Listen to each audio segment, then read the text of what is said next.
This young man was introduced to a game that could make money. But they didn't tell him that to earn a lot of money, he would have to risk his life.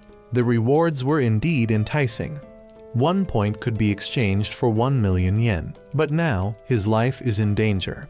Running while desperately trying to find someone to save him, he finally spotted someone, but at the same moment, he ran into a dead end. His phone signaled that his opponent had arrived, but when he turned around, he saw no one. He was up against an enemy with the skill of invisibility, which was extremely unfair. He had no choice but to pull out a utility knife and slash wildly. This was his unique skill. It looked cool and powerful. The important thing was whether he hit his opponent or not. With an invisible enemy, choosing a smart position was crucial to winning. Yet, the opponent kept getting closer. He knew he couldn't run anymore. Before he could figure out where the enemy was, a slash appeared on his neck. The game ended there. Fighting an enemy who could turn invisible was not easy for inexperienced players. The opponent revealed himself to be an odd character, wearing a bear costume, probably to appear more frightening.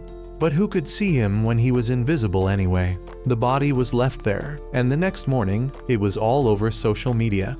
However, people didn't think it was a murder.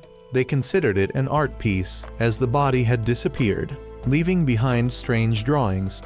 Ordinary people assumed that a mysterious artist was drawing these things all over the city, not knowing that a life had just ended. The main character, Kaname, didn't care much about this.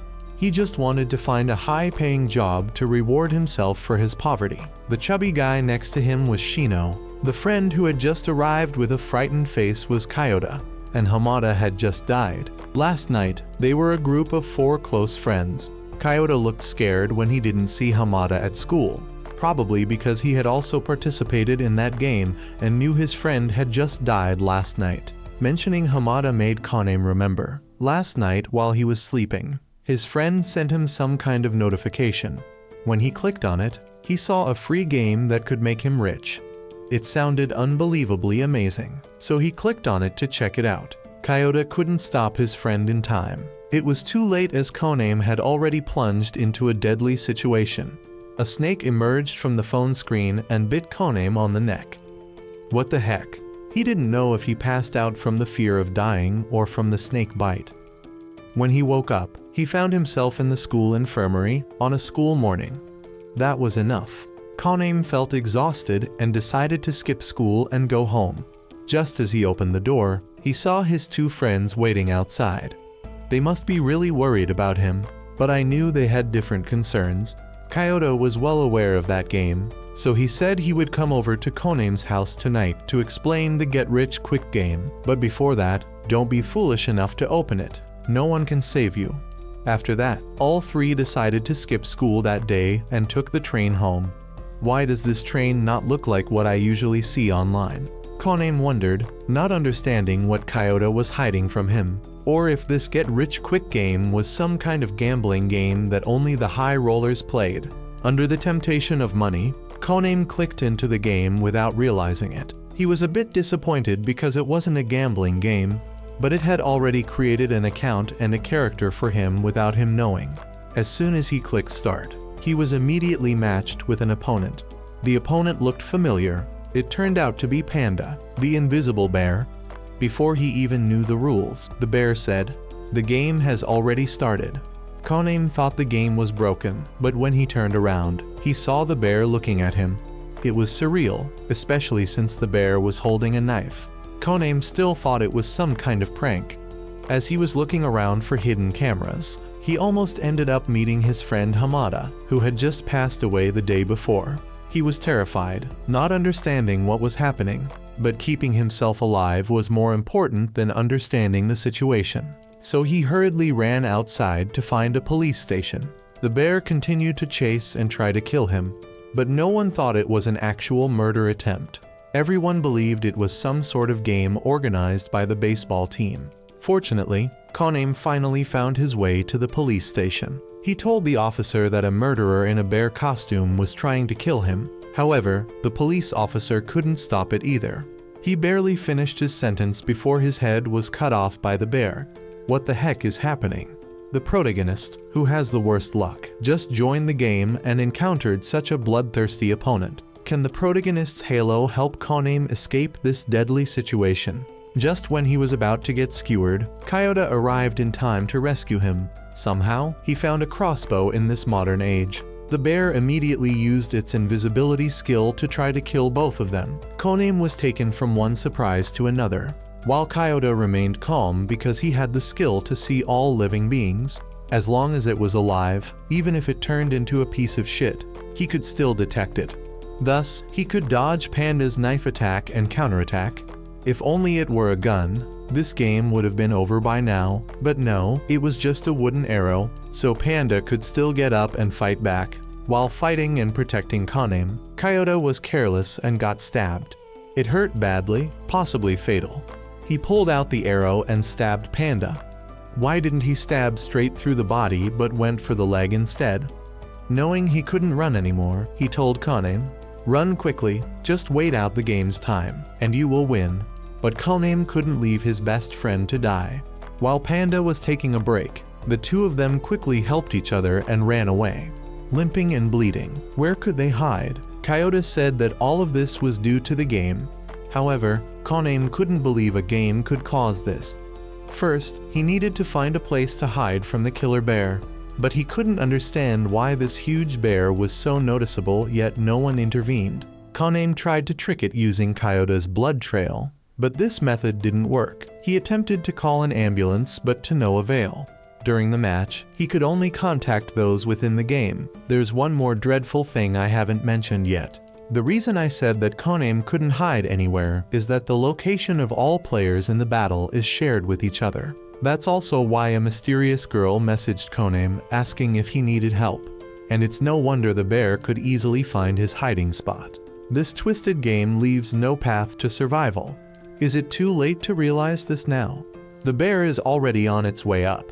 The two of them helped each other move to another spot, and it seems like the device only shows the exact position, not the specific place. Thanks to that, Koname could buy a little more time. But sooner or later, the bear would find this place before time runs out. Kyoto told Koname to run ahead. After all, it was a duel between two people, so the bear wouldn't care about him. If they stayed together, it would only put both of them in danger. Koname listened and ran away, promising to come back and take him to the hospital after this match ended. Instead of quietly fleeing, Koname chose to lure the bear away to ensure Kyoto's safety, continuing the never-ending game of chase. Koname couldn't think of much. He could only run, with thoughts racing in his mind. How could he deal with an invisible murderer? Back to Kyoto, with his near bottom tier power, he didn't have many options and was barely holding on. But Kyoto's ability allowed him to see who the strong players in this game were. Koname was the strongest player he had ever seen. Maybe he could survive this game. Back to Koname, he managed to hide in the restroom. However, this choice wasn't very smart as Panda still knew he was in this room. But instead of searching each room one by one, he had a faster trick. He had managed to steal the gun from the unfortunate police officer earlier. Luckily, he missed his shot while Koname was hiding in fear. Koname suddenly rushed out and sprayed the fire extinguisher on him. This allowed him to determine the bear's location and counterattack. He grabbed him and pushed him outside, landing a punch. Annoyingly, Panda turned invisible again and counterattacked. Koname was genuinely panicking as he had no more cards up his sleeve. The bear picked up the knife, which also turned invisible with him. It seemed like the game and his life were over, but unexpectedly, a car came out of nowhere and crashed straight into the bear. Since the bear was invisible, the driver didn't know if they had hit a ghost or what. Thanks to that, Koname survived. The bear didn't seem to give up and was still trying to stand after the hit. Whether it was a human or a beast, who knew? But at that moment, the game announced the match had ended, declaring Koname the winner because he survived until the time ran out. The challenger, who failed to defeat him, was automatically marked as the loser. However, losing in this game meant paying with one's life. Cubes started appearing around the bear and then vanished, taking parts of his body with them. Koname was shocked and speechless until the bear completely disappeared. realizing that the so-called art pieces people were talking about recently were actually victims of this twisted game.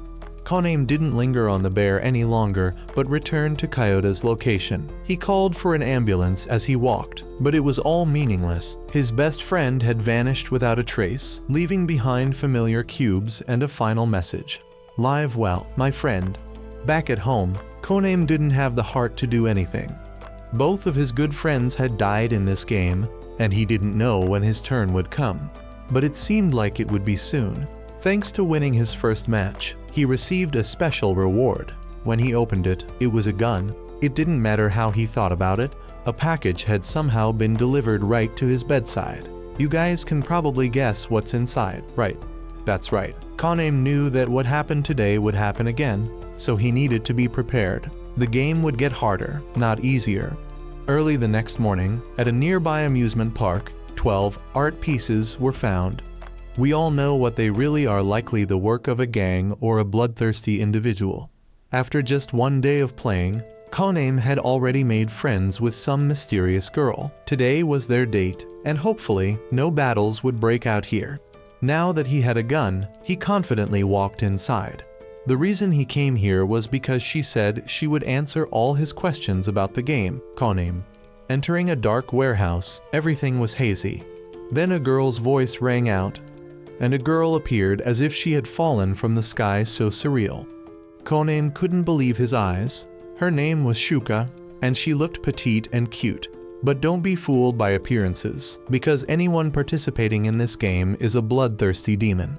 Shuka said Koname was very brave for keeping his promise and coming here. So to reward his bravery, she would answer any questions he had about the game. Naturally, Koname asked how to get out of here. Truly, he only joined by accident and had no passion for getting rich. But Shuka said there was no way to quit midway. There were two things he could do right now. 1. Die and be done with it. Or 2. Win the game. However, so far, no one had achieved that. And naturally, that would inevitably mean bloodshed. Koname immediately thought about sitting still and waiting for someone else to win. But that was also impossible because players could challenge him at any time to keep the game going. Shuka also wanted Koname to do something to gain her trust. Otherwise, things wouldn't stop at just talking like this. She wanted to know his special ability in the game, but this was the first time Koname heard about that. He had no idea what he could do. If he did, he wouldn't have nearly lost his life in the previous match. Shuka said it happens naturally, like breathing. Even when Koname checked his personal profile, it said undefined. Although she had never encountered such a case, since Koname was a newcomer, Shuka didn't make it hard for him. She said she wanted to know what was in his bag. If Koname didn't bring any weapons and came here with peaceful intentions, they would continue to talk. But of course, he couldn't do that. Ever since joining the game, he had to have something for self-defense. Shuka began to lose patience and drew her weapon, ready to dissect him. Koname didn't bring a gun because he feared the police would check him. But going empty-handed wasn't an option either, so he bought other items. Whatever they were, they didn't signify peace. It seemed normal negotiations with this fiery, no, rather, hot-tempered girl were impossible. Shuka immediately opened the game and challenged him to see if Koname could survive this time. He quickly pulled out his weapon and attacked first. It turned out to be a super bright flashlight to blind his opponent. Then, running away was the best strategy. But everything in the warehouse was under Shuka's control. She closed all the doors, leaving Koname no escape route. Although she couldn't see clearly yet, Shuka still attacked with great accuracy. But Koname managed to dodge the attack. Could this be his special ability? From the previous match until now, he had been able to avoid dangerous attacks.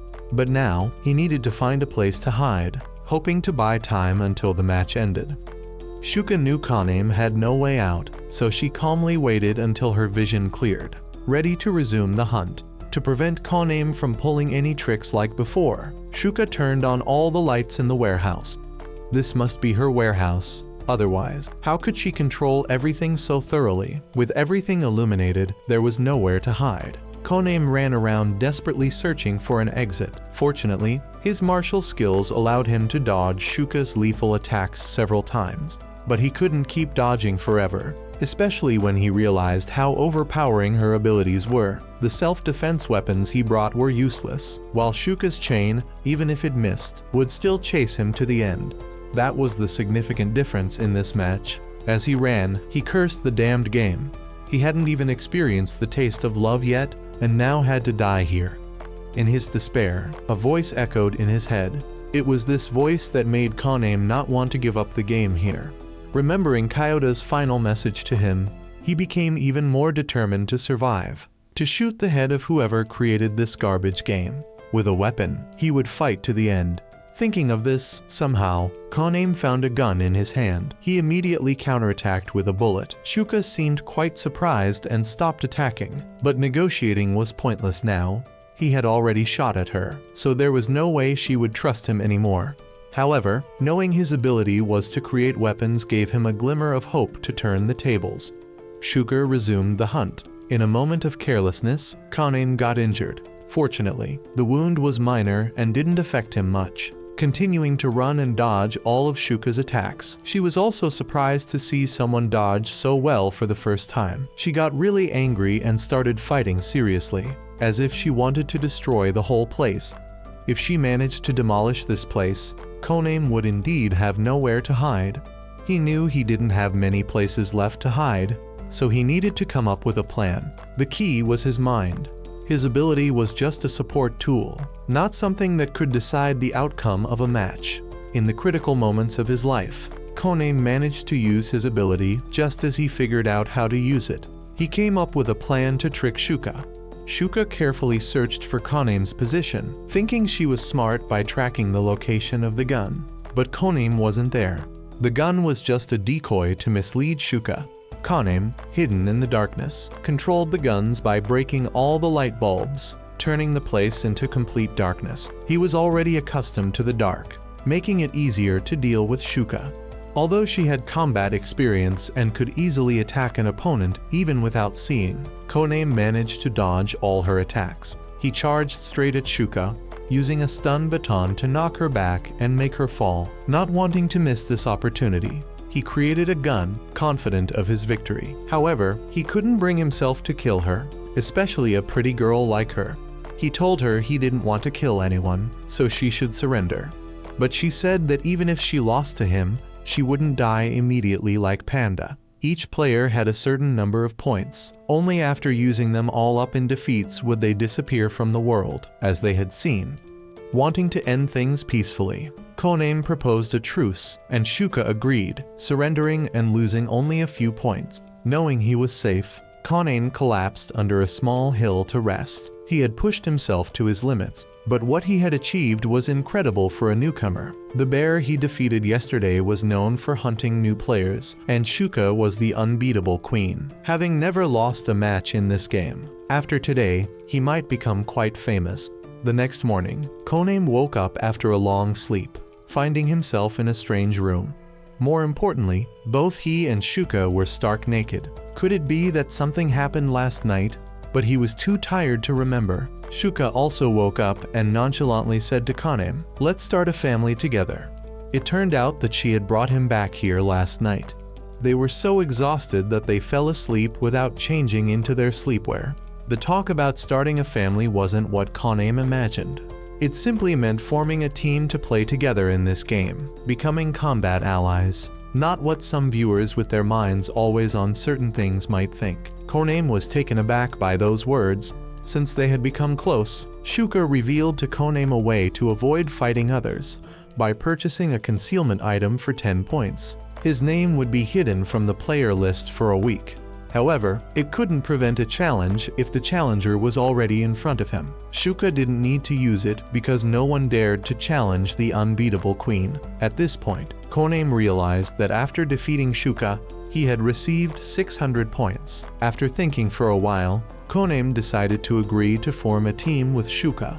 It would increase his survival chances in this game. However, at this moment, Shuka changed her mind and said they would only be friends for now. She wanted Koname to take the initiative to form a group and invite her when he was ready. Despite sleeping together, she still played hard to get. This girl had a lot of tricks up her sleeve. After that, the two parted ways. As he walked, Koname thought about Shuka. She lived in a wealthy apartment, so her reason for participating in this game wasn't for money like others. She probably didn't get involved by accident either, or she wouldn't have attacked someone in the same situation. The more he thought about it, the more mysterious it became, remembering that points could be exchanged for cash. He wanted to withdraw some to get a ride home, but he was surprised to see how much money was in his account after withdrawing just 10 points. He now understood why Shuka lived in such a luxurious apartment and why other players participated in this game. But if you die, what's the use of that money? Koname grew even more resentful of the person who created this garbage game. The next day, the two met to talk about a new event in the game. The reward for the winner was very generous, but for some reason, they arranged to meet at the park. This wasn't a date, was it? Shuka said that this was the event's location. Touring the area beforehand would give them a significant advantage. However, Shuka also reminded Koname to be careful about one thing. The city of Shibuya was the territory of a notorious group known as the Eight. They were suspected of murdering 12 players the previous night in this city. It was extremely brutal and terrifying. Who would have thought there were those who exploited this game to gain special skills for doing evil deeds? The Eight had turned this city into their territory, and no other players dared to stay here anymore. The two continued their walk and arrived at a picturesque place with greenery and cool breezes, perfect for important conversations. Koname seized the opportunity to ask Shuka why she joined this game, as she didn't seem to lack money. But Shuka didn't want to answer that question. She said she would tell him when they became closer, despite having already slept together. Women really have their ways. To make Koname forget that question, Shuka invited him to go shopping. In reality, it was to have him carry her bags, making him stand there watching over them. Koname was enjoying himself but also anxious. After all, they were in the center of a potential bloodbath event, so he couldn't let his guard down. But looking at Shuka, she seemed unbothered, which is why she was called the unbeatable queen. No matter what happened, she could handle it. Watching her happily trying on clothes made Koname's heart soften a bit, and he went along with her whims. Now, on to the next outfit. He didn't know how long he would have to wait there. Meanwhile, a girl dressed in hip-hop style was gathering information about Koname. The rookie who defeated the unbeatable queen had caused quite a stir in the gaming community. Everyone was curious and wanted to fight him. This girl made a living by stealing and selling other players' information to those who needed it. That's how she survived in this game without being challenged, like a living dictionary needed by both good and bad players. She had just sold Koname's current information and location to someone. However, she couldn't live in the shadows anymore, as the upcoming game event also sent her an invitation, forcing her to make an appearance. Turning around, she saw Koname standing with a pile of clothes and dresses. This situation seemed to be a bit too carefree. Shuka was completely at ease, while Koname was overly anxious. After a while, a stranger appeared. He snatched Koname's phone and wanted to talk somewhere else, probably with fists. Koname thought he was a member of the Eight, but Inukai just wanted to test himself against the one who defeated the unbeatable queen. He warned Koname that losing his phone would mean he couldn't call for help. No one would know who challenged him, and he couldn't use points for essential matters. In short, losing it would be a big problem. They moved to a deserted alley. Inukai returned Koname's phone, his intention to fight clear on his face. Koname refused, not interested in fighting. But once in the game, his words were useless.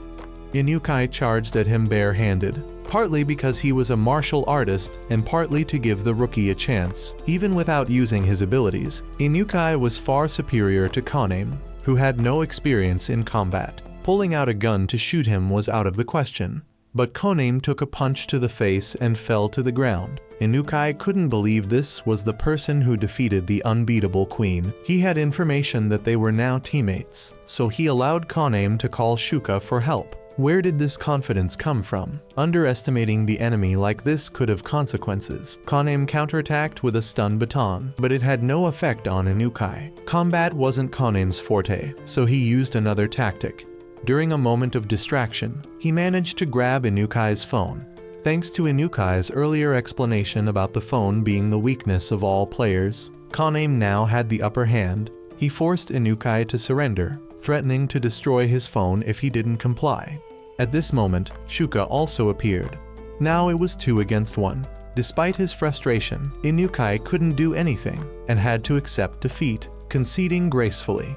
After introductions, they discovered that Inukai was a year younger than Kanem. He wasn't there with any malicious intent, he just wanted to spar. Right then, all 3 of their phones received a notification from the game. The event would start in 1 minute, and they would be randomly teleported. It seemed they would be separated, and the first task would be to reunite to act together. Before they could finish speaking, they were teleported to unfamiliar rooms. Kanem thought he might just wait here and hope someone would find him. The detective girl was also teleported to his location. The game's task was to collect rings with gemstones. There were 300 players, and there wouldn't be enough rings for everyone. This was more like a culling. Those who completed the task would survive, while the rest would be teleported piece by piece. This so-called treasure hunt was actually a killing game to win. The leader of the notorious Group 8, known for his cruelty, was named the King. Little was known about him because no one who faced him lived to tell the tale. The detective girl had thrown herself into danger. Her ability was impressive as she could control flames at 4,000 degrees. But what was the outcome? In less than a minute, the number of players had changed. People rushed towards the incident, but the body quickly disappeared, leaving only an art piece behind. Suddenly, everyone seemed different and returned home. Perhaps the game's creator did this to prevent interference in the event. Such a powerful individual was surely formidable in this game. The task was to collect rings with gemstones, totaling 7 types, with the highest being diamond. Players could obtain them by any means, including killing others. Whoever had all 7 would win when the time ran out. Those with less than 3 would die immediately. Anyone attempting to run away would be essentially choosing to forfeit their life. Kanem shuddered as he read this. He was determined to survive and escape this game. Now, he needed to see if there was anything useful around. Contacting Shuka was impossible at the moment. The search function was also disabled during the event. Should he just sit and wait? There were 300 rings for 300 players, and each player needed 3 rings to survive, meaning at most only 100 players would survive this event. To avoid death, he needed to start collecting immediately. Hiding in a corner until time ran out was also an option, as the game provided an app that allowed players to see the location of the rings. Kanem found a ring under the bed. It looked small and cute, but when viewed through the phone, it seemed substantial, worth at least 500 points, equivalent to 50 million yen. However, risking his life for money didn't seem worth it. Kanem decided to go out and search for more rings. Oh my, the outside was a chaotic scene of fighting. If he wasn't careful, he could become the next victim. The rings were moving on the app, indicating that someone had already taken them and was likely using the app to track him. This wasn't good. Kanem needed to escape the deadly hotel. The elevator was not a safe option as someone could be waiting in ambush. Using the fire escape to run was also risky. No matter where he went, he would encounter opponents. Kanem decided to wait and see if anyone would come after him. At that point, he could run if necessary. At least he needed a gun for self-defense to feel secure. The first enemy appeared, daring to use the elevator. Since Kanem knew his location, the enemy also knew where Kanem was. This guy was using a machine gun, making it impossible to compete. Kanem ran downstairs but was blocked by trees and obstacles. It was obviously a trap set by someone. Going up was the same. The entire hotel had been isolated. The mercenary-looking guy kept pursuing Kanem. He tried to escape but ultimately was cornered, waiting for the elevator like this. By the time it arrived, Kanem would already be a corpse. He raised his hands in surrender and threw the ring towards the attacker as a trade for his life. He hoped the attacker would let him live in exchange, but that would only happen if he wasn't holding a gun.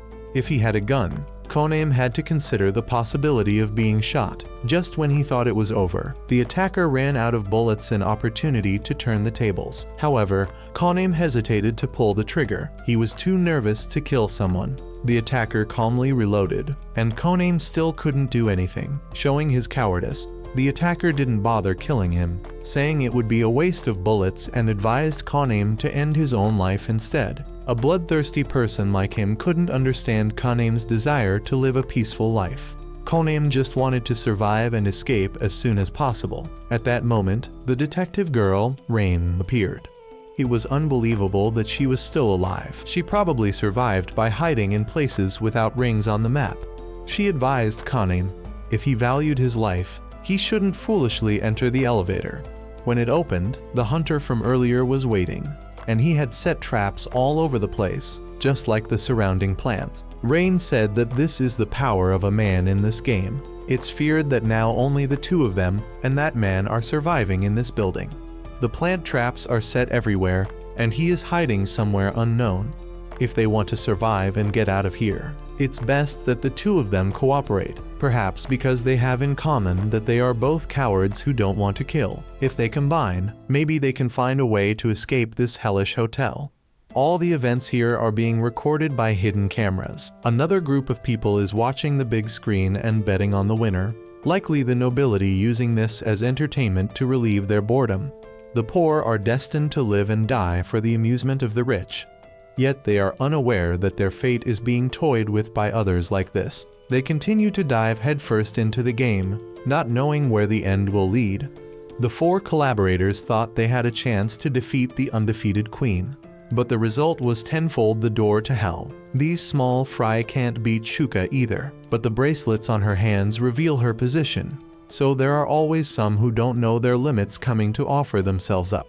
Shuka thought that when she meets Kanem again, he might already have 10 bracelets, but she had no idea he was facing an extremely difficult opponent. It seems the way down to the lower floor is blocked by deadly traps. The two weaklings have to cooperate with each other. Kanem also told Rain not to rely too much on him because he is just a coward who always runs away. But Rain doesn't think running away is shameful. In fact, it's a tactical move and is highly regarded. That's also how she survives in this game, hiding in the shadows and selling information after she read her own profile out. There's even more that he doesn't know. Kanem began to feel scared, realizing that his information might be sold by this girl. There was no other way. Kanem had to cooperate with Rain to find a way out of here. The two headed towards the stairs to see if there was a way to sneak through. But be careful when touching these plants. Who knows, they might be traps just waiting for prey to step into. Rain thought Kanem's ability could create anything and wanted to ask him to create a chainsaw. But that's something he can't do right now. His ability requires knowing the exact structure of something to recreate it. Fortunately, he only needs to touch it to copy it, not figure it out himself. Kanem considered using a rope to rappel down, but this is the 40th floor, and one slip would mean end game for sure. The maid went up to the higher floors, and wherever she went, there were corpses like this. This suddenly made Kanem feel something was wrong. He wondered why all the dead bodies were moved, but the ones in the elevator were not. It's likely that they are not dead, but just unconscious. Kanem suddenly had a bad feeling, so he checked his phone and saw the bracelets were moving. Oh no, this is the real trap of the florist. If they don't run fast, they will die too. But how could these killers cooperate with each other? Surely after falling into the florist's trap, they were hypnotized. Seeing all the ropes around, they were about to get shot and meet their ancestors. Rain quickly threw a flash grenade to find a hiding spot. Now the only way is to run to a higher floor. The elevator is definitely unusable. Just about to drop a gold nugget, but still being chased. Clearly, they didn't wear bracelets, so how did they know their position? After thinking for a long time, Kanem realized that the florist was in the control room, watching the entire hotel through cameras. He shot out all the cameras and said he would definitely deal with the rat hiding in the dark. But is it too late to do anything now, when the florist has turned the entire hotel into his own garden? He talked a bit about Rain, since she was accidentally bitten by that snake on the neck. Rain immediately developed a new ability. She could analyze behavior, psychology, inertia, and many other things. With that information, she could predict what was going to happen accurately. That's why she was able to save her friend and herself up to this moment. Wherever Kanem went, he shot out all the surveillance devices, seemingly guessing the florist's intention. Now, the florist had completely lost track of him, but most of the rooms in this hotel were almost impossible to hide in. So where could he go? After thinking for a while, he decided to divide his forces. 2 people blocked both ends of the staircase, and the other 2 attacked from different directions. No matter what, they would catch them. He thought his plan was perfect, not needing to look at the cameras, but after a round, he saw no one. The florist didn't realize that the 2 had entered a self-locking room. He didn't know this because all the keys were on the first floor, and there were no signs that the door had been forced. Even if that were the case, where could they hide? Thinking for a while, he finally considered that the 2 might have used some ability to go through walls. If so, Kanem might have shot out the cameras to make it easier to hide in the room. After calculating for a while, he guessed the room where the 2 were hiding correctly, but when he entered, they were no longer there. Kanem and Rain had already started executing their own plan. The florist would continuously be surprised by this plan. First, Rain would try to destroy the wires on the staircase. It seemed that bombs and bullets were useless against them. The plan to run downstairs failed, so she ran back up. The reason she took this task was because she had a unique calculating ability in the world, like a supercomputer with unlimited computing power. Except for this strenuous test, Rain could dodge almost all the bullets fired by the enemy. This talent would be wasted if not used as an assassin. The 2 soldiers chasing her were taken down by Rain with a stun baton. According to her calculations, it would take another minute for all 4 of them to catch up to her on the top floor. But reality is not like theory. Since Rain was always indoors, her health was weaker than that of a normal person. Just a little running, and she was already panting like she had just finished a strenuous task. As a result, when she reached the top, all 4 of them pointed guns at her and fired, but not a single bullet hit. The florist, watching through the screen, was frustrated, thinking these were all assassins and mercenaries, yet they shot like amateurs. But after a while, he realized that it was because Rain dodged the bullets, not because the others were bad shots. This girl, despite her appearance, was really formidable, fighting 1 against 4 and still able to counterattack. But what concerned him was Kanem. He thought, could it be that Kanem had run away? But the look in his eyes earlier was not that of a coward. Surely, you and this florist have not guessed where Kanem is, right? When the 4 rushed into the room, that was also when the 2 escaped through the window. Kanem rappelled down to the first floor to deal with the guy who only knew how to hide in the dark.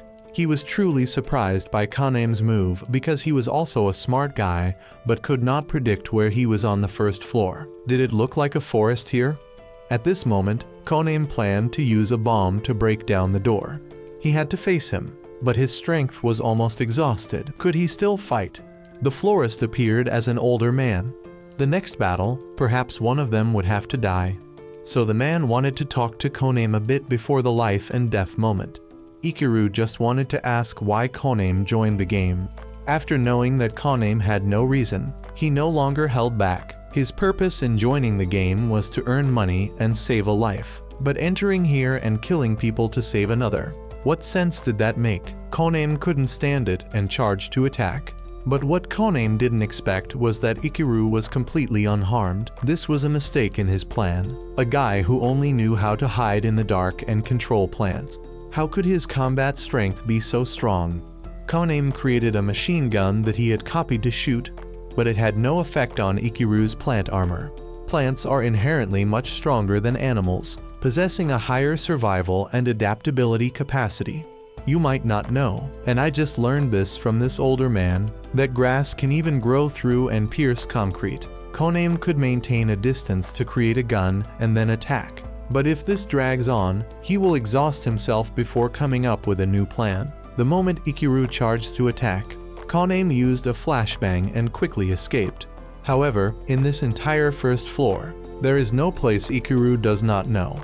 Running is futile, and Kanem took a full punch, flying straight into a room. At this moment, he knew he had lost. In fact, he lost from the moment his trump card had no effect on that armor. Struggling is useless. But the author can't let the main character die just yet. Many things still await him. At this moment, there was a whisper from a demon, echoing in his ear, but this time, Koname found the sound soothing. Perhaps when people are about to die, they find a place of peace that belongs to them. And Koname saw a man who had been diligently forging a sword for years. He said that his sword was very sharp, capable of piercing any shield or anything, just needing a bit more persistence. A few small hints made Koname realize something. His ability is to recreate things whose structure he has understood well. So what if he changed the structure and made this gun shoot more powerfully? Thinking and acting, Koname immediately recreated the gun, increasing its firepower by shortening its lifespan. As expected, each bullet fired was very heavy and Ikiru's shield was immediately destroyed. But the older man could not give up here. At this moment, it was a matter of life and death to see who would be the winner. Suddenly, a shadow appeared, causing the older man to fall back. The victory belonged to Koname, but he did not kill him because he was not that kind of person.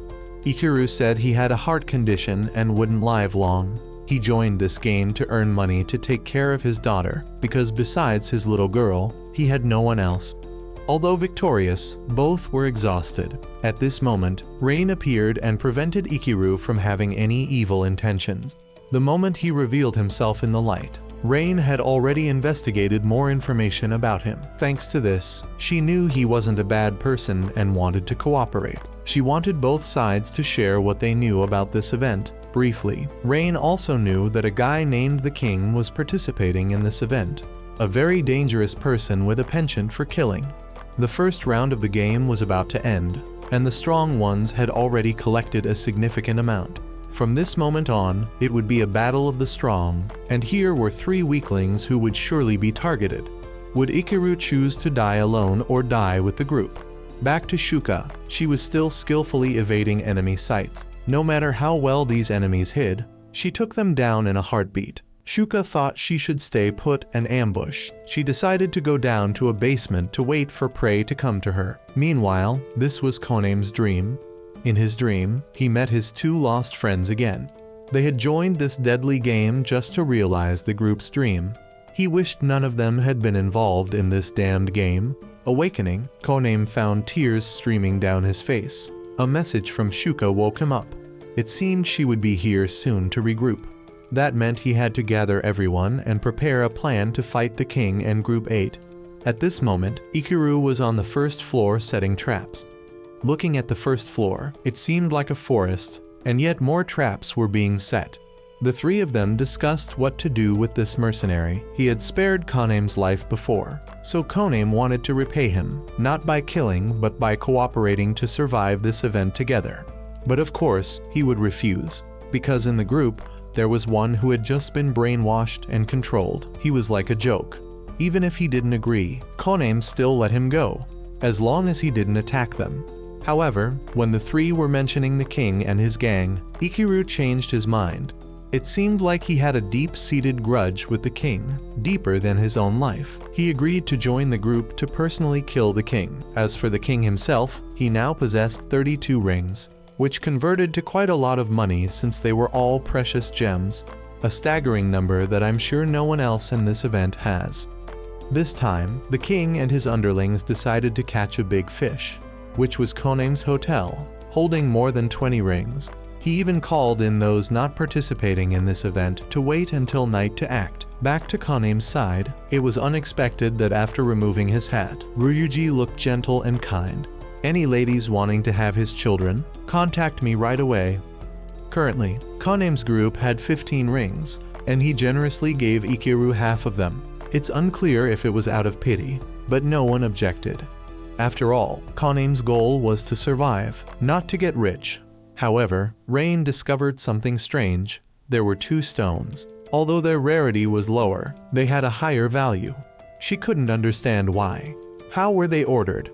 Moreover, if you read the game rules carefully, there's something odd. If someone isn't observant, they'll lose their life soon.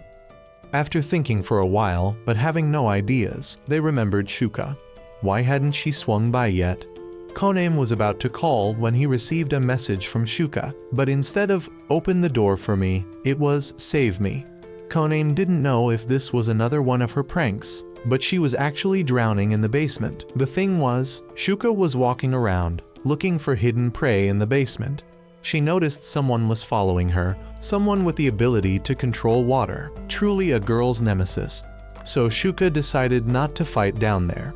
She decided to get out of the basement first and find the controller. But as soon as she reached the exit, she found the culprit standing right in front of her. Despite looking young, his eyes resembled those of a killer. He countered each of Shuka's attacks, but in reality, he was freezing them. Even her drill, which pierced through the ice, was immediately frozen again. This kid's ability was no joke. Coupled with the water continuously attacking her, she realized that staying down here would only be disadvantageous. She planned to run in the opposite direction, but it seemed this was a pre-set trap to catch her. Ice walls on both sides and a pool of water inside. Sooner or later, Shuka would have to give up if no one came to rescue her. Rain said that using the emergency rescue function was no joke.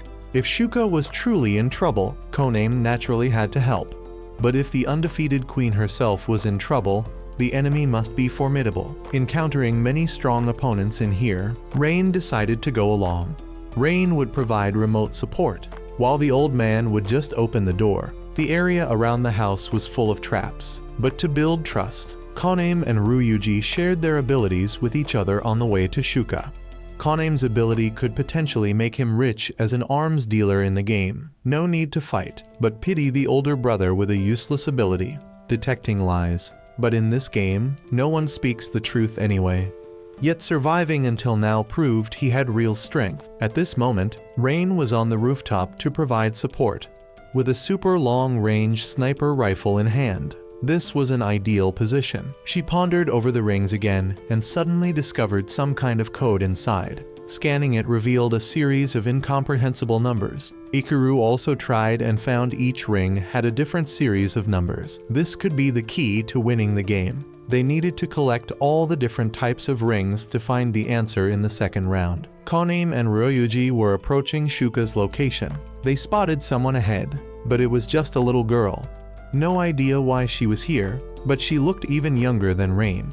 This was the culprit who had troubled Shuka. But somehow, when the little girl said she didn't want to fight, Ryuji knew it wasn't a lie. They didn't have much time, so they headed straight to Shuka. The situation was dire. Although they knew this was an anomaly caused by someone's ability, Koname still jumped down to find Shuka. Family strength or whatever. Now it was time to settle things from earlier. Ryuji had detected the girl lying once. Of course, he couldn't kill a child. He just wanted to extract information. But the girl was so scared she ran away. Looking at the gun suddenly being hit by water, and then frozen, he knew this was the culprit causing trouble for Shuka. The culprit was now hiding inside a convenience store.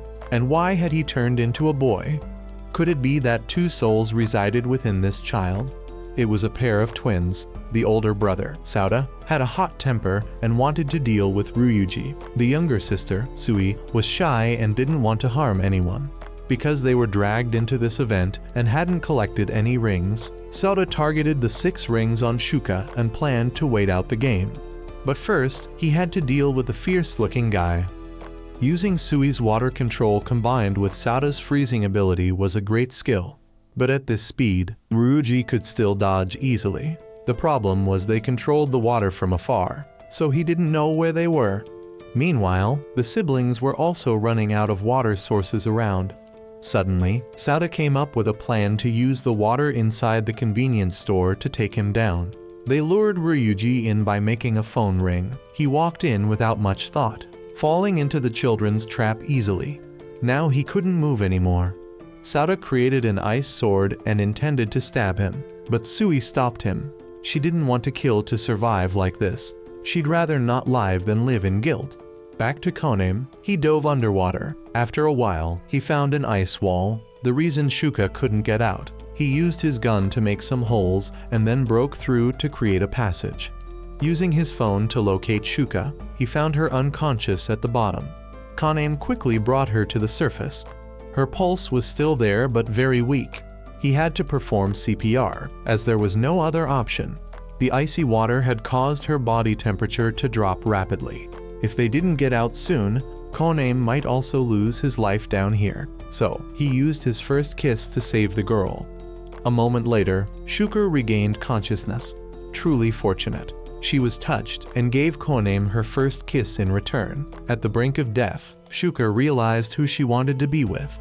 She didn't want to hide from Koname the reason she joined this game anymore. They could talk about it once they were out of this dark, wet place. A few years ago, someone had broken into her house and taken her parents' lives. He had some special ability. When she learned about this game, Shuka joined with the aim of revenge. Moreover, she wanted to kill all the bad guys and the one who created this game. This aligned with Koname's ultimate goal. Because of this game, he had lost his two best friends forever. Meanwhile, the King's Group 8 had gathered their henchmen and were waiting for the second round to attack the hotel. The king was not only cruel and cunning, but also had a sharp mind. He had found the code in the rings to solve the puzzle of the second round. Truly a formidable opponent. At this moment, the bell signaling the start of the second round rang. The hunters couldn't rest anymore. The only diamond ring had appeared, and over 30 of the king's men were heading to the hotel. Rain was still exchanging information with Koname via messages. With two big brains working together, they might find the answer faster than the other side. As for Sui, under normal circumstances, Shuka would have dealt with her on the spot. But because the girl had brought Shuka and Koname closer together, Shuka felt she should thank her instead. After that, Sui used her ability to remove all the water from the clothes of the three of them. This ability was indeed convenient. Shuka decided to recruit her into their team. After all, the siblings had always been lonely in this game. Without guidance, their special abilities would soon disappear due to violations. Ryuji didn't care about that. He only needed the group to help him achieve his goal of killing the king. But Koname formed this group to survive the event, not to kill the king. Ryuji, being dependent, couldn't go against this. However, if given the chance, he would definitely kill him. An explosion at the hotel drew the attention of the players. Koname needed to do something immediately. Returning to that hotel was not an option as it was about to become a battlefield. After receiving a message from Rain, he knew what he should do. He had figured out the answer to the game without needing those worthless rings. Koname wanted to hunt the biggest prey, the diamond ring. He had already told Rain and Ikiru to discard their rings and leave the hotel quickly. This was a risky move, as if someone found the answer first, the game would end. Without having the required 3 rings, the whole group would be doomed. For some reason, Koname was confident that only he could solve this puzzle. But Ikiru desperately needed the money for his treatment, so he couldn't take the risk. If he could get all the rings, he and his daughter would live happily.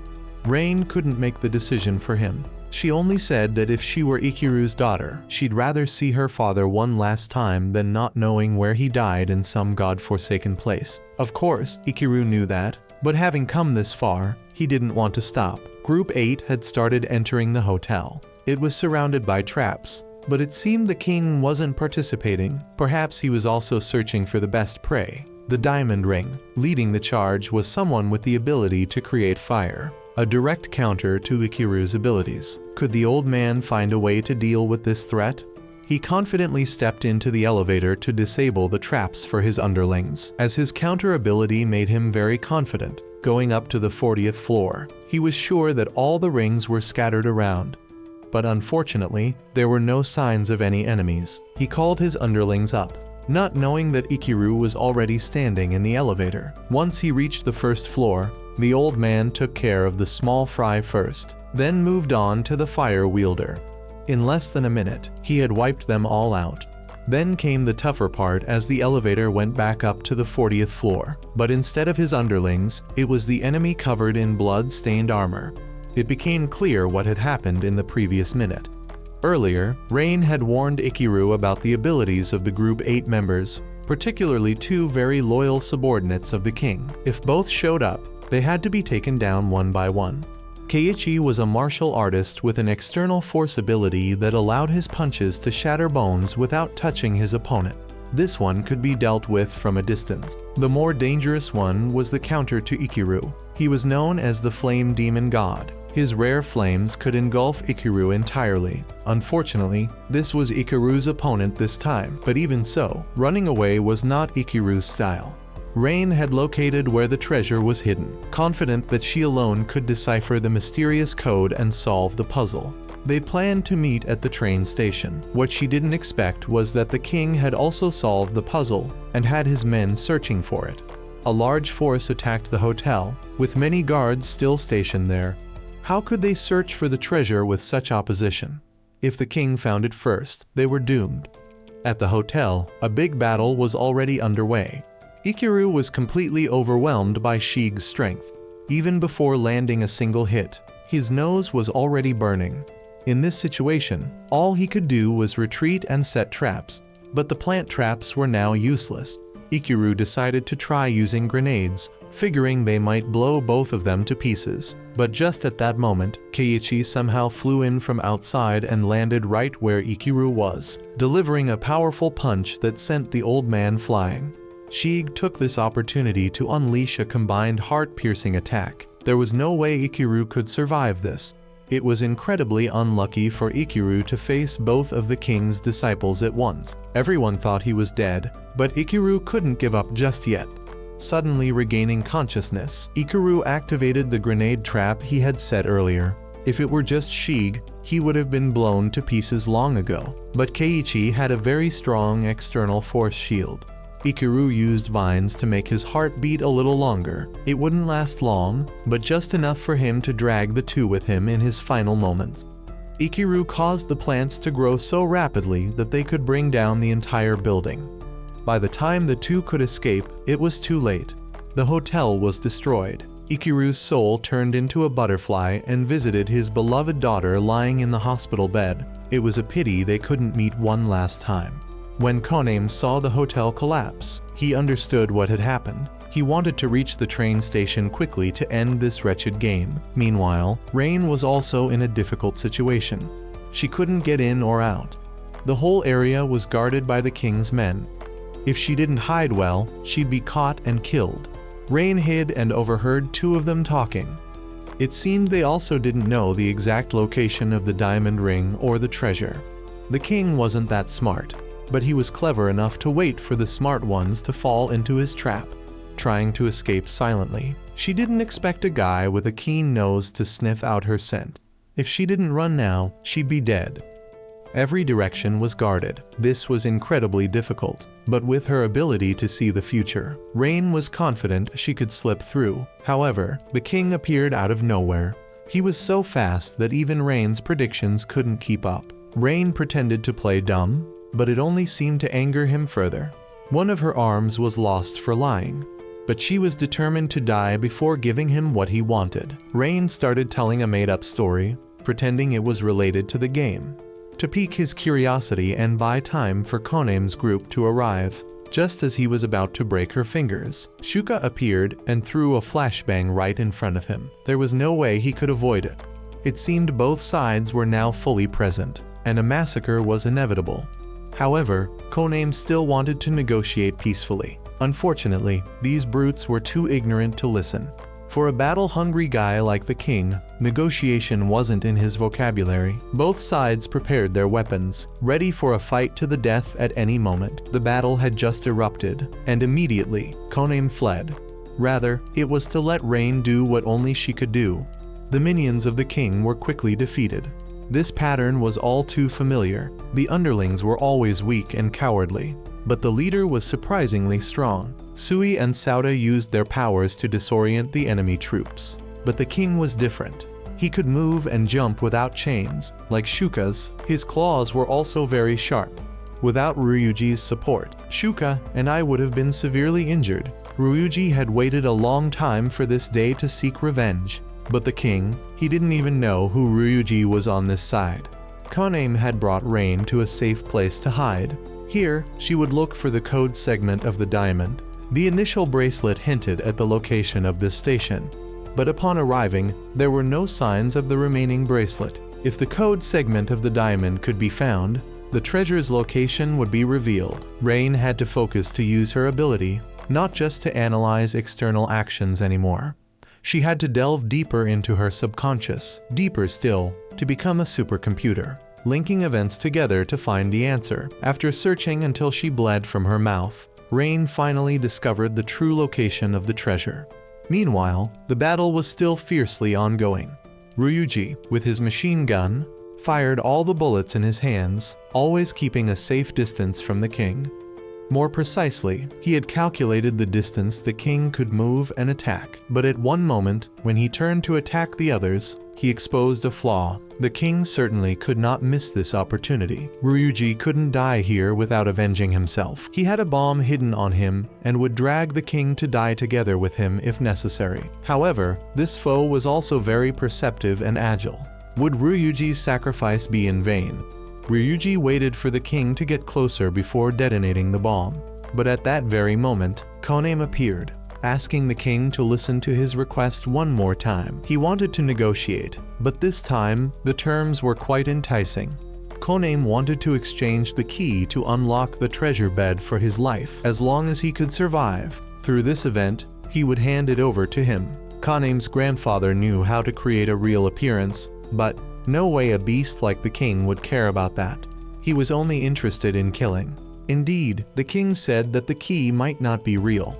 Even if Koname didn't give the code, he could find it himself. But Ryuji had just realized that this guy was lying. He truly cared about that key. Seeing this, Koname also pulled out his gun to force him to talk about the puzzle's answer. Koname said he didn't care about Ryuji, just a passerby who joined the group.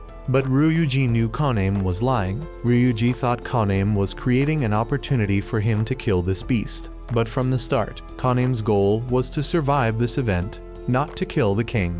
Koname threw the key towards the king to buy time and prevent him from attacking Ryuji. Meanwhile, he activated the code input in the locker. Who would have thought the real treasure was hidden in there? Luckily, Rain had figured out the answer early, and the key was just Koname's motorcycle key. As soon as the locker opened, no one could move anymore. The game ended in the king's bitter defeat. He would definitely not let this go with Koname. Everyone was teleported away, leaving only Koname behind. This created an unimaginable feat in this money-making game world, with only one person betting on Koname, the newbie at this moment. And now she was rich. Koname finally breathed a sigh of relief. He tried to open the box to see what treasure was worth all the killing. It was just a phone. Are you kidding? At this moment, a number called, none other than the person who created this game. Koname had to stay calm and not curse. The creator said that this might be the only time they talked, since Koname won and got the treasure. He would grant him a special privilege, but only within his power. And of course, when Koname said he wanted to escape from this game, the creator did not agree. But he could give Koname a territory where there was no killing. For example, there was once a woman who won, and she wanted a gambling arena where people could take each other's points without killing. There were also others. He suggested to Koname a way to escape from this game.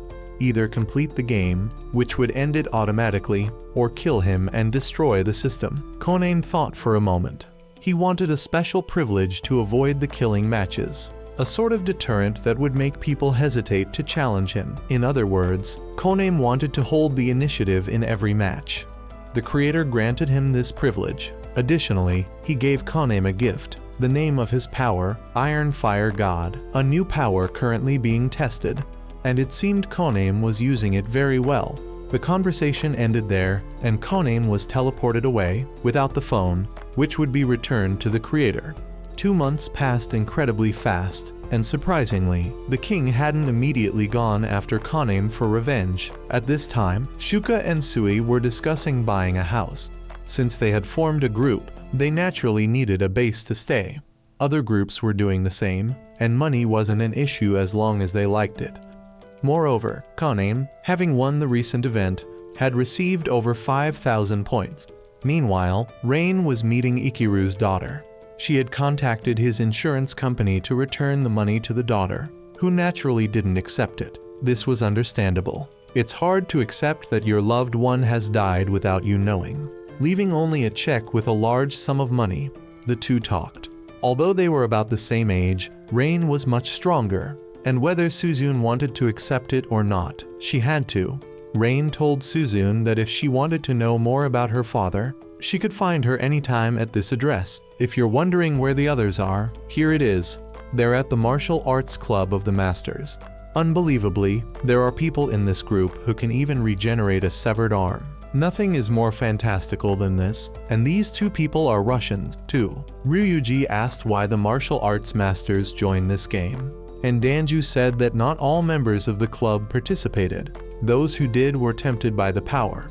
Anyone who learns martial arts dreams of having the strength to defeat guns, even tanks, and this game allows them to gain those abilities. And here's our Kaname, who has seriously considered staying in this game and winning it. His hard training over the past 2 months has borne some fruit. He wants to ally his group with Danju's group, but Danju needs him to prove his worthiness through a battle. There's no room for leniency. Kaname is ready for that fight. As for the king, he has had people searching for Kaname for the past 2 months, even waiting in his house, but Kaname hasn't returned. Instead, his best friend was finally caught when he came to look for him, indicating a fierce battle is imminent. Now, let's move on to the fight between Danju and Kaname. Depending on the outcome, Danju will decide if Kaname is worthy of allying with the martial arts group. As an experienced fighter, Danju won't use any weapons and will allow Kaname to use any means necessary to win. The moment Kaname activates his skill, the battle begins. Kaname isn't afraid to go all out. As soon as he created a gun, Danju rushed in and knocked it away with a punch. There's no room for complacency. The fight is getting intense. Grenades and similar tactics from Kaname have no effect on Danju, but he hasn't landed a hit on Kaname either, for some reason. Kaname is dodging skillfully, but if he gets hit even once, it's game over. Danju dodged Kaname's bullets, and just as he closed in, Kaname pulled out a sword. It seemed like he had a few more secret tricks up his sleeve.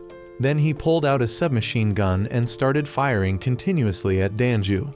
Indeed, guns were the nemesis of martial artists, but Danju was different. Kaname still hadn't forced him to use his skills. These weapons were probably supplied by Ryuji through some black market deals, as they were all low-quality junk. Seeing that guns were ineffective, Kaname threw a grenade, but Danju immediately anticipated this move. With his extensive combat experience, he lifted a whole pillar and charged straight at Kaname. It was like being chased by a truck. Kaname had to jump aside to dodge, but ended up falling. Danju didn't miss this opportunity and pressured him to surrender. But Kaname pulled out another grenade. Was he planning to make them both perish? No, it was just a distraction. The grenade was a smoke bomb. Now, how would the martial artist dodge with 2 guns in his hands? Danju acknowledged that Kaname was qualified to ally with the martial arts group, but the fight was so thrilling that he wanted to continue. Just then, someone else suddenly interrupted the fight. Kaname felt as if he had been sliced in half. It was Zhu Lan's mind sword skill, but the special thing was that it wasn't a skill she gained from playing the game. She was the strongest player in the game to date, and the one who had bet on Kaname to win. She wasn't a bad person, but whenever she appeared, chaos ensued. Zhu Lan declared that she was there to kidnap Kaname, and immediately took him away. Shuko was furious when she received the news that her husband had been taken, but no one dared to confront Zhu Lan to stop her.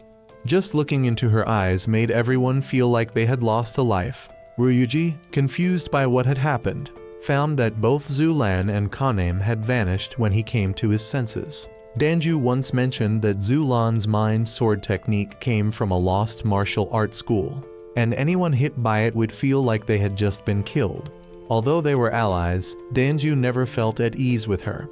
More importantly, with their leader kidnapped, they couldn't just sit idly by. The group decided to pursue and reclaim Kaname. Naturally, Shuka had already placed a tracker on him. It was only a matter of time before they found him. Who knows what else might be hidden on Kaname? Currently, Kaname was tied up in a luxury car. He wondered what the top player in the server wanted from him.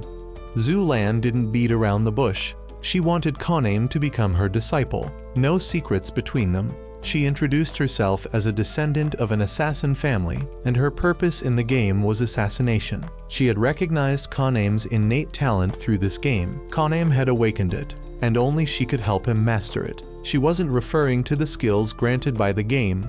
Zhu Lan was talking about Koname's survival and combat instincts, his assassin's instincts, belonging to war. Zhu Lan even added, "I am willing to bear Koname's children to continue the assassin family lineage." An offer like this was hard to refuse, right? However, Koname was already married, so he declined immediately. At this moment, his legitimate wife had caught up in a sleek black combat vehicle. Shuka was furious, ready to ram straight into the car, and had no problem doing so. But it wasn't that simple. The car also contained the top assassin, Zhu Lan. Wanting to spare Koname's life, gave him a chance to tell his comrades to retreat. Contrary to her expectations, Koname told Shuka, "Just ram straight in, no problem." Rain pulled out a sniper rifle, intending to shoot out the car's tires to force it to stop. To avoid drawing attention from outsiders, they needed to initiate a match. This would be the first battle for the Black Raven group. Unexpectedly, they were already clashing with the top player. Koname said he would agree to be Zhu Lan's subordinate or husband if she won this battle without killing anyone. She accepted immediately because she had never lost before. The bulletproof tires rendered Rain's attempts futile. But once they got close, Shuka could engage in combat. Zhu Lan joined the battle as well. She wanted to see what ace Koname had that made him so confident. One side was a rugged mountain, the other a green meadow. Who do you think will win? It seemed Shuka would lose immediately after being hit by the mind sword, but she showed no reaction to the move.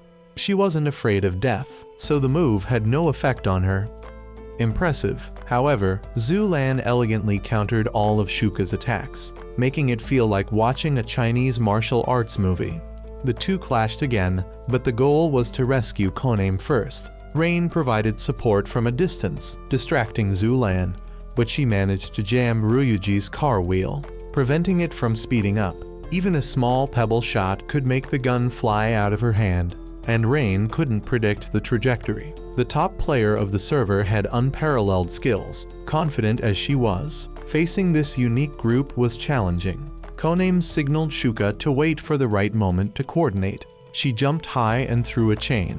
Zhu Lan thought she had her, but it was a misdirection. She was actually catching a bottle that Koname had thrown out, which shattered. She shot the tire, and then it was Sauda's turn. The ice pierced the tire, causing Zhu Lan's car to lose control. When it stopped, it was surprising how well this newly formed group coordinated with each other. Zhu Lan could have taken down the entire group without breaking a sweat. But her aide, Shiming, said, "We lost. We just lost Koname and damaged the car. And above all, they will never surrender." The fact that Zhu Lan could win without killing anyone was impossible. At this point, she had to admit defeat. This would be shocking news to the gaming community. This was an unknown, small-time group that had defeated the top assassin in the game, and there was an even more shocking development. Zhu Lan found it interesting and wanted to join Koname's Black Raven group. She wanted to observe him more to see if he was worthy of becoming her man. Right now, he was still an unpolished diamond. Most members opposed this, but Koname accepted. He knew Zhu Lan valued her word highly. He allowed her to join under one condition. If she ever betrayed the group, she should betray him first. Zhu Lan agreed.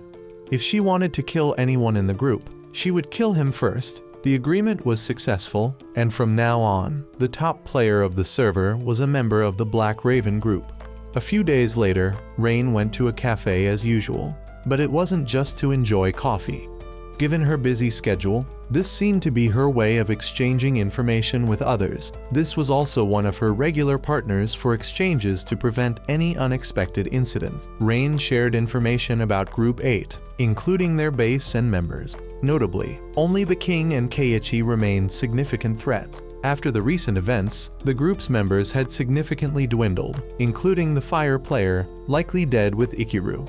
Now, the group only had 12 members left, but the king alone was as strong as 50 people, making this information very valuable, especially since the Black Raven group planned to take down Group 8. The reason was that the king had cut off the finger of Koname's best friend and sent it to him, involving someone Koname most wanted to keep out of this. He swore to chop that bastard into 100 pieces, and Ryuji fully supported this. The goal this time was to rescue Shino and kill the king to prevent future troubles and benefit the world, as evidenced by the video he sent. Rain had located their hideout and had recent information about their members and abilities. The allied martial artists would help, but not much. Having Zulan would make this easier. But unfortunately, they couldn't contact her. Shuka said they could still win easily without her. A jungle cannot have two tigers. While Koname was blaming himself for getting his friend involved, Shuka comforted him, saying that the real fault lay in a world that produced bastards like the king. It was a mistake of the world, not Koname's fault at all. That's the kind of supportive wife one should have. Meanwhile, Shino lay in pain, missing several fingers. He knew that crying out wouldn't make them spare him, so he just waited for a miracle. The king and his group were confident that Koname would come to rescue Shino. Just then, the police arrived, surrounding the area. It wasn't clear who had called them, but it certainly wasn't Koname's group. This was a battle that couldn't involve outsiders, but the king didn't care. Whoever interfered would be killed. He massacred the unlucky police officers who arrived. As Koname's group was on their way to rescue Shino, they had to face Keiichi. They thought the allied martial artists would help more, but they were busy fighting tanks, leaving only Inukai. From the start, Koname didn't expect much. With their current manpower, he just hoped to save his friend. Killing the king could wait. If an opportunity arose, great. Upon hearing about the police intervention, Koname saw this as a perfect distraction. Although the police would only be cannon fodder, unable to defeat the monsters, their presence made the plan easier to execute. A police officer hadn't even fired a shot before getting his head blown off. Keiichi was truly savage. Seeing this, Shino's hope turned to despair. If they dared kill police officers, his life meant nothing to them. Before he could think further, they turned their attention to him, likely planning to kill him and find another heart. Just then, more police cars arrived, but it was only to buy time. Approaching the king meant being cut to pieces, and his underlings relentlessly fired at the police. Shino lay in fear, not knowing when his turn would come. At that moment, a phone dropped down. Shuka had dropped it following Koname's instructions. The phone was already on a call with Koname, so he got straight to the point. There was no time to explain. If Shino wanted to live, he had to follow Koname's instructions and join the game immediately. Hopefully, Shino would gain a power to escape. With his fingers all cut off, he had to use his tongue or whatever he could to survive.